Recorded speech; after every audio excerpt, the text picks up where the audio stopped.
Editing Joker here. Before we get started with the video, I just want to remind people, or inform people who for the first time because you're brand new, skill fusions are only available to characters that are already level 100.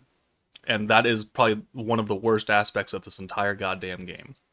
So, Benimaru, Souei, Hakurou, other Benimaru, and Shion, if you do not have that level 100, if they're level 80, 88, 92, no skill fusion for you. So if that's the case, you're watching this video purely for educational purposes, then great. And if you're actually watching them being like, should I skill fuse them, but they're not level 100, you can't. I'm sorry, you can't. So that's just an unfortunate aspect, and like it has to be max skill level, which is not, hard, but the dupe levels, the dupe requirements must be at least level 100. So good luck. Let's move on. Good morning, everyone. It's Joker, and today we are back with another slime video. And today, because the dev live stream did not go over them, it just kind of mentioned it in the news preview. We do have a number of skill fusions that came with the new Ogre's Pride meta. Actually a lot of them. So we're gonna go over them. I've got them written down for here for ease of access, but I will just show you on the character details screen as well. So, most of these are not great. One of them is pretty ass. And there's, I think, two that I think people are kind of coping for. But let's just go in with, let's start with the bad news first. Fire 2.0 Benimaru, Oath of Black Flame. He is a utility character on the Earth, or the Fire 2.0 meta, and his skill fusion changed his orb convert. So currently, it changes 2 oranges to 2 greens and does a 20% burn for 3 turns. Awesome. What does burn do? Well, it's 20% of any fire damage in total that you do. So if you do 100 fire damage in a turn to a character with 1 stack of burn on, you will do 20 damage to it additionally. The skill fusion changes it ever so slightly. It is still a 2 orange to 2 green convert, and it applies greater burn for 3 turns, which is now a 30% burn damage increase. So it went up by 10%. Ooh, what's the cost of that? An extra 5 points. They made a pretty-ish skill into slightly less-ish, but they made it more expensive, which then makes it more-ish. So he objectively got the worst skill fusion, because making skills more expensive is never a good thing. For a character that came out in December of 2022, right? And you give him a 10% burn stack, of which burn is not really relevant to begin with. Like, this is a joke. This is actually a joke. So, don't skill fuse him. You're never going to miss that 10% extra burn damage. I guarantee it. And you don't want to make your orb converts more expensive than what they already are. So, Fire 2.0 Benimaru, huge L. Next on the list is Wind Hakurou, a character, a unit that has been plenty of memed across my channel over the ages, because there was a summon session where I got 2 of him in one multi, and then another one the multi after. It was brutal. If you were there, you were there, and if you weren't, well, then I'm really glad that you missed that. So his first skill, it's not even maxed out, so let's take a look at what happens when it is maxed out. So it lowers all targets' defense by 30% and gives a 30% chance to crit for all of your allies. This was an okay skill when the game came out in October of 2021, because that's how old this Hakurou is. It is a awful, horrible skill nowadays. So the skill fusion made it actually better. So now it's a 50% defense down and a guaranteed crit for all allies. Now, from our testing and our science videos, we know that defense down is not a very strong debuff, like, at all. It barely changes anything. If the enemies already have low defense, cutting it in half doesn't really make a huge difference. If enemies have really high defense, it still really doesn't matter all that much. And that is no more exemplified than trying to use the Konosuba Kazuma unit, who has a 50% attack up buff and a 50% defense down debuff. We did testing, and the 40% attack up skill did like 50k less damage than a 50 up and a 50 down. It's embarrassing. So this inherently is not really that good. His guaranteed crits, I mean, there are a lot of characters that can do guaranteed crits without having to be skill fused. Fire Milim, the hero, Protector Shion, right? Crits are not like a rare commodity nowadays, and a lot of stages nowadays don't want you to crit, including this current beatdown battle that's up for Ogre's Pride. So not only is Hakurou a physical character, which the enemies have physical resistance, he's also guaranteeing your crits, which they have crit resistance. So, outside of this meta, could he be useful? I mean, yeah, sure. Is everyone going to have Hakurou at level 100 and want to skill fuse him out of the goodness of their heart to get this defense down and guaranteed crits when they may already have the Masked Hero or Fire Milim or Protector Shion? Hell no. Hell no. So this skill, while it looks good on paper, I'm kind of unfortunately going to tell you that it's not useful, mostly because, by the time you get him to level 100, you probably have some other units that can do equivalent or better damage than what this buff is giving you, or debuff technically. So it is still 55 points, which is nice. So they've just inherently buffed it. Rip Fire Benimaru. But it's still not a super great skill, but it is definitely more valuable than some of the other ones around here, because it is just generic. Everybody gets defense down, everybody gets guaranteed crits. So, is it an okay skill? Yeah. Is it what I would call overly useful? And not really. Next, Earth Souei. Probably the single worst unit to ever release during their own meta. And he's bound for a redemption arc, because we know that we're going to get another a new EX Souei sometime in this Ogre's Pride meta, so hopefully they redeem themselves. But they changed his crit skill. So again, the same issue that I have with Hakurou is that he's a physical character with guaranteed crits in a magic non-crit meta. It doesn't really make a whole fuck ton of sense. But currently, it is guaranteed crit for himself and 10% crit resistance down for a single enemy. So he was meant to do single target damage, and that was great. And then Earth Lumi came out and crapped all over him. So, not really that useful. After the fusion, it's still guaranteed crits, but now it's a 30% AoE crit resistance down. So he's added another 20% to the debuff, which is impactful. And then it's going to everybody. And it's all allies Earth crit rate. Okay. So it's gone from single and single to AoE and increased the crit resistance debuff. This is not a bad skill for 15 points. What's bad about it is the amount of actual Earth units. So if we reset this, we highlight Earth, and we look at this, and we're like, Guy. Granted, he is physical allies get guaranteed crits. There's a lot of physical characters here.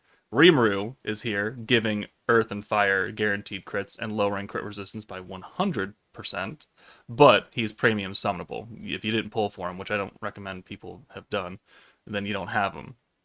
But then you have, Mirai, who you can't get. These two that are, they're okay. They're utility. And then we got a whole bunch of free-to-play and defensive options. And then we got, Octagram Daggerel. I'm not bringing an Earth team so I can crit and do big mommy damage, right? And if I am, I'm going to bring Guy, because he gives himself crit and he's an alt buff. So sure, yeah, giving all Earth allies guaranteed crits for 15 points and lowering crit resistance is kind of cool. But I just think there's not a lot of use for him when, there are other units that give everybody crits, granted for much higher cost. So, his skill along with Hakurou's is okay. It's not super duper amazing, though, because it is very, very limited and niche for only Earth characters, and I think that's what really hurts him. If he could give everybody guaranteed crits and lower crit resistance for 30%, then we'd be talking. He'd shoot up actually quite a bit if he just gave unrestricted crits and lowered resistance for 15 points, and maybe even he bumped it up to 25, I'd still be like, okay. But look at what they did to Hakurou. So he's got a pretty shit debuff and guaranteed crits, and he's 55 points. So I could see arguments for Earth Souei actually being useful when we get more Earth characters. We have Elmesia, right? She can output a lot of damage by herself with her buff, right? So giving her guaranteed crits and lowering crit resistance, if you were trying to crit with Elmesia, could be useful. But, apart from that, your single target, your single target, your single target, your single target, your single target, your AoE, but you've got defensive stats. Free to play, defense, balance, but she's AoE, single target, defense. Like, a lot of these characters, they're just not going to do a lot of damage inherently, even with the crit buff and everything going on. And not a lot of them are AoEs, which is another problem that Earth has, is that they just have a butt ton of single targets. And if you're trying to AoE ult and get guaranteed crits with everyone's crit resistance lowered, that's just not going to work now, is it? So, it seems okay, but I think the circumstances around him, you do have to keep in mind, are not really geared towards his favor. Speaking of Earth characters, Earth 1.0 Benimaru, came out alongside that Souei. He got a skill fusion. It's on his orb steal. So mine's not fully leveled up. So currently at level 10, it would steal 2 orbs, and we're in the time frame of the game where triple orb stealing is maybe not common but very much wanted. 2 orb stealing can still be useful. It just means you have a little bit extra RNG to deal with, but you can still make use of it. And then he lowered all targets' earth resistance by 20% for 1 turn. The skill did not really change that much. After skill fusion, it's still a double orb steal. I kind of wish that they had just left it and made it a triple orb steal. I think that would have been a much, much better skill for 25 points. Yeah, I could have even gotten rid of this fucking earth resistance down and just been a triple orb steal for this Benimaru, and I'd been perfectly happy with that, because it would give players just another triple orb stealing option who's pretty friggin' old. Really, really old, actually. That would have been much better. But still only a double orb steal, and then doubled the resistance down, so from 20% to 40%. Not very impactful. Not worth it. If I'm going to use this skill, I'm using it for the orb steal, not for this debuff, alright? Straight up, and there's just no way to get around it. I'm not running an Earth team that wants some extra 40% Earth resistance down with this orb steal. I'm just not. And it's only for 1 turn. So, ideally, this character has always been used as utility, because his second skill is an orange buff and orange damage. So what you're going to do is you're going to bring him in, steal orbs, and then give it to someone else, who may or may not actually be Earth. So this Earth resistance down may or may not actually even friggin' matter. So unless you're actually, on purpose running an Earth team with an Earth nuker. And even then, 40% resistance down, defense debuffs and things like this of nature are just not good. Ult resistance down is good, because it has a better multiplier on it. But these resistances, the masked light hero, her 50% resistance down, even Earth Jean's 100% resistance down, are not as impactful as you want them to be. A 40% attack up buff, or synergy buff, or pierce, or crit buff is triple the damage of what 40% Earth resistance down is. So it's just not a great debuff. And the skill, 100% not worth fusing. Absolutely not. And the final character to receive a skill fusion of this meta is Dark Shion, another OG release unit, only on 2 teams, physical and dark. So again, physical meta. But they didn't touch her pierce skill, which I kind of wish they did. They touched her poison skill, because it was terrible. And it only gave people poison evasion for 1 turn. Which, right now, at least the sweats do use poison evasion for a lot of the Jubilee normal battles. So, I mean, having another unit with this skill may or may not be good, but, remember that the character we're currently using is a 4-star Gobta, who has a poison dodge and an orb change. So he's got great utility. This Shion, has Pierce and Pierce power. That's great. It's not a lot. It's not a lot. But this poison skill is now a poison dodge with Pierce resistance down. So it does work very well with her kit because she's giving you Pierce and Pierce power, and now she can lower Pierce resistance down. Like if you're going for a pure Pierce build, like it's not terrible. But if you're going for the poison evasion, it's now for 5 turns, which sounds like a lot. And the Pierce resistance down is also 5 turns. Nah, we don't have any skills that last for 5 turns that are going to buff your Pierce. You can get it constantly over and over and over again, sure, but that's going to cost a lot of points. So Pierce resistance down 5 turns, like, yeah, I guess you can use it very early because it's very cheap, and then 5 turns later when you're actually ready to nuke with a Pierce skill, you'll still have it active and you won't have to worry about 15 points. And sometimes on some stacking teams, points are a hot commodity at the nuke turn. But this poison evasion rate, 5 turns down, I mean, sure, I guess, but the only place we use this is Jubilee normal battles, which at most go for 5 turns, and they only poison you once, right? So like normal battle 3, they poison you on turn 2, and it's just that turn, and then it never happens again. And then for the other Jubilee normals, 3 turns, right? So it's like 5 turns seems a bit unnecessary. I guess it is nice because they didn't like lower the evasion rate; they just added more turns to it. So objectively, it's a good buff.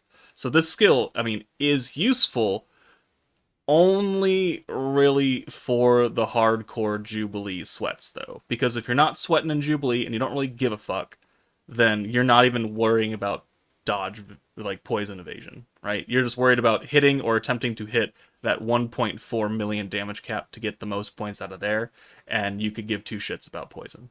So this skill only really useful for the big sweaty tryhards, the whales, and nobody else. Because apart from Jubilee normals, poison is not a thing. Like it's here on like maybe 2 or 3 stages, but the vast majority of this game does not poison you. So those are the skill fusions for the Ogre's Pride meta. Hakurou, I guess, is okay. This Shion is okay for me and the top 20 people in Jubilee. Earth Souei is deceptively mid. People are going to look at him and think he's really good, but you have to remember who is around him that's Earth. And then Benimaru, and both Benimarus actually are just awful. So let me know what you guys think of these skill fusions, but that's it from me. Take it easy, and I'll see you all later.